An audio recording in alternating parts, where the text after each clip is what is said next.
Hi friends, இன்னைக்கு என்ன இந்த வீடியோவில் பார்க்க போகிறோம் தெரியுமா? ரொம்ப சிம்பிளான ரெசிபி தான். பசங்களுக்கு லீவ் விட்டுருச்சு, வீட்டில் இருந்தால் நம்ம வைக்கிற மாதிரிலாம் வைக்க முடியாது. அவங்க என்ன சொல்கிறாங்களோ அதுதான் வைக்க முடியுது. இன்னைக்கு காலையிலே என் பையன் சொல்லிட்டான் எனக்கு முட்டை குழம்பு தான் வேணும்னு.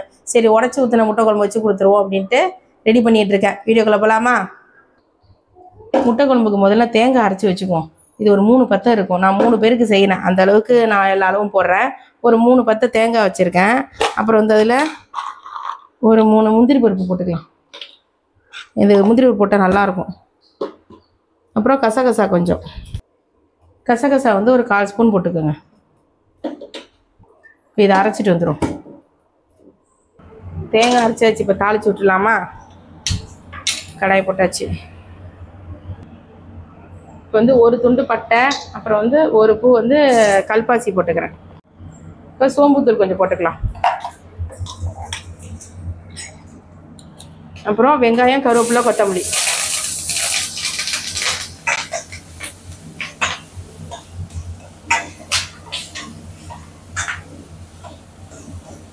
சாப்பிட்டு பாருங்க, அப்படியே கறி குழம்பு மாதிரியே இருக்கும். வெங்காயம் நல்லா வதங்கணும். ஒரு சின்ன துண்டு இஞ்சி, ஒரு 3 பல்லு பூண்டு தட்டி வச்சிருக்கேன். இதை போட்டுக்குவோம். அரைச்சி போட வேணாம், தட்டி போட்டால் போதும்.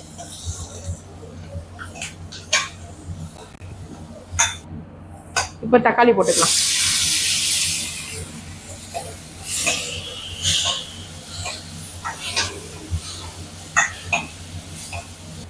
இப்போ இது வதங்கிறதுக்கு நான் கொஞ்சமாக கல் உப்பு போட்டுக்கிறேன்.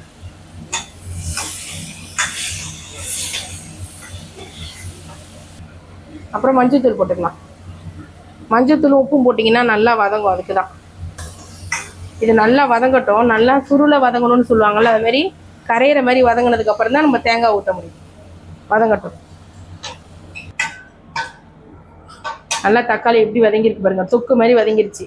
இப்போ தான் நம்ம வந்து கொத்தமல்லி தூளும் மிளகாத்தூளும் போட வேண்டியதான். 1 ஸ்பூன் மிளகாத்தூள் போட்டுக்கிறேன். பசங்களுக்கு தான், அதனால ரொம்ப காரம் வேண்டாம். அப்புறம் கொத்தமல்லி தூள்.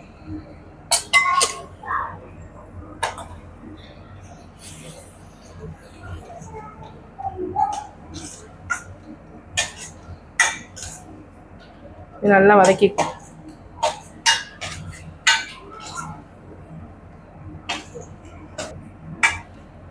நல்லா வதக்கியாச்சா? இப்போ நம்ம அரைச்சிட்டு அந்த தேங்காயை ஊற்றிடலாம்.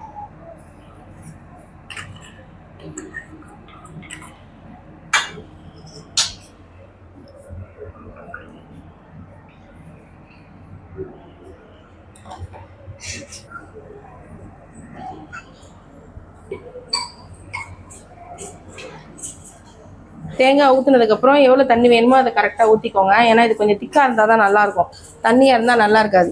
இப்போ உப்பு போட்டுக்கலாம். ஏன்னா வதக்கிறப்ப நான் கல் உப்பு போட்டிருக்கேன்ல, அதனால் அதுக்கு தகுந்த மாதிரி இப்போ கொஞ்சம் கம்மி பண்ணி தான் போடணும். கல் உப்பு போட்டுவோம். ஒரு கொதி வந்ததுக்கப்புறம் நம்ம டேஸ்ட் பண்ணிவிட்டு வேணால் உப்பு போட்டுக்கலாம். இது 1 நிமிஷம் கொதிக்கட்டும், அப்புறம் முட்டையை ஊற்றிடுவோம்.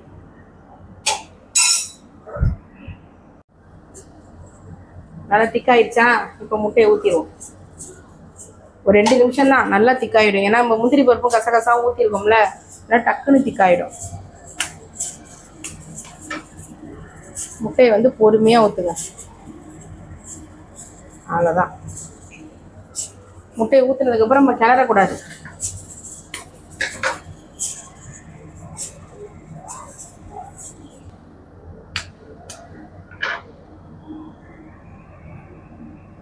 தள்ளி தள்ளி ஊற்றணும்.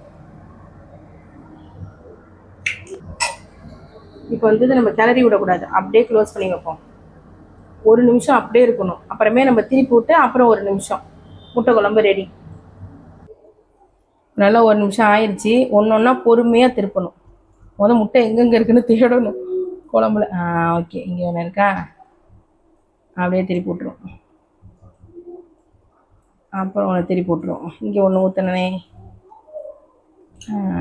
அப்படி ஒன்று திருப்பி பொறுமையாக திருப்பணும். அந்த மஞ்சக்கரு வந்து கரையவே கூடாது, அப்படியே இருக்கணும்.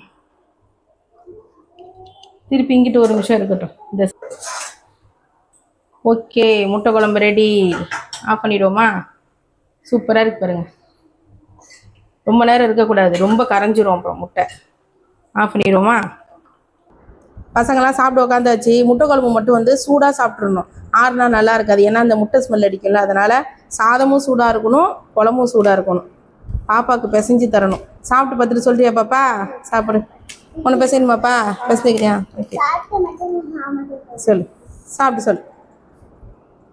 முட்டை வச்சு சாப்பிடு. முட்டை குழம்பு இது மாதிரி முந்திரி பருப்பும் கசகசம் அரைச்சி ஊற்றி வைங்களாம், செம்ம டேஸ்ட்டாக இருக்கும். சாப்பிட்டு பாரு, கறி குழம்பு மாதிரி இருக்கும். எப்படி இருக்குது? நல்லா இருக்கா? நீனப்பா? சூப்பராக இருக்கா? இதுங்களுக்கு ரொம்ப பிடிக்கும் இந்த முட்டை குழம்பு, ஏன்னா கறி குழம்பு மாதிரியே இருக்கும். நீங்கள் இஞ்சி பூண்டு போட்டு வேறு தாளிக்கிறோமா, கசகசா முந்திரி பருப்புலாம் ஊற்றுறதுனால நல்லா ஒரு மாதிரி க்ரீமியாக நல்லாயிருக்கும் இந்த முட்டை சாப்பிட்றதுக்கு. நீங்கள் வந்து இதுக்கு தொட்டுக்கு வந்து தேவையில்லை, இதில் இருக்க முட்டையே போதும். இல்லை அப்படின்னா உருளைக்கிழங்கு வறுத்து சாப்பிட்டா செம்ம டேஸ்ட்டாக இருக்கும். ஓகேவா? வீடியோ எதுவும் முடிச்சிக்கலாமா? பசங்க சாப்பிட்டோம். ஓகே ஃப்ரெண்ட்ஸ், இந்த வீடியோ உங்களுக்கு பிடிச்சிருந்ததுன்னா லைக் பண்ணுங்கள், ஷேர் பண்ணுங்கள், சப்ஸ்கிரைப் பண்ணுங்கள். பாய் பாய் சொல்லுங்கள். நான் பேசி தரேன்.